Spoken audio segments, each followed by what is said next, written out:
নমস্কার বন্ধুরা, আপনারা কেমন আছেন? আশা করি আপনারা ভালো আছেন। তো আমি এই যে কালো জিরা শুকনো লঙ্কাটা দিয়ে দেবো,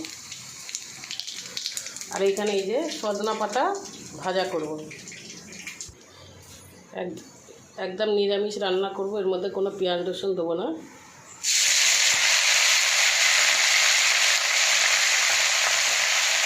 একদম নিরামিষই করবো, কোনো পেঁয়াজ রসুন দেবো না বন্ধুরা।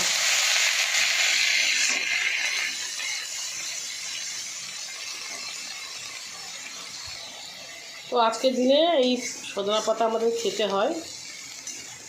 হ্যাঁ, বাড়িতে পুজো আছে, তো এই সজনা পাতাটা ভাজা বসিয়ে দিলাম। আর এইখানে যে ভাত হয়ে গেছে, এটা হচ্ছে আতপ চাল কাঁচা চাউল। এটা ভাত হয়ে গেছে, এর মধ্যে একটু ঠান্ডা হলে জল ঢেলে দেবো। এটা আমাদের খেতে হয় আজকে, খেতে হয়। এটা জল ঢেলে দেবো, গরম ভাতে ঠান্ডা হলে একটু জল ঢেলে দেবো। আর বন্ধুরা, এই যে এখানে আলু আর কচু ভাজা করে নিয়েছি।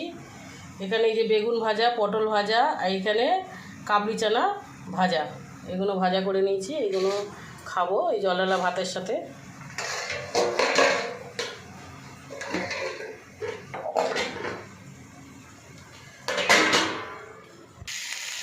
তো বন্ধুরা, আমার এই যে সজনা পাতা ভাজা হয়ে গেছে। ভিডিওটা ভালো লাগলে আপনারা লাইক, শেয়ার, কমেন্ট করে দেবেন, সাবস্ক্রাইব করে দেবেন বন্ধুরা।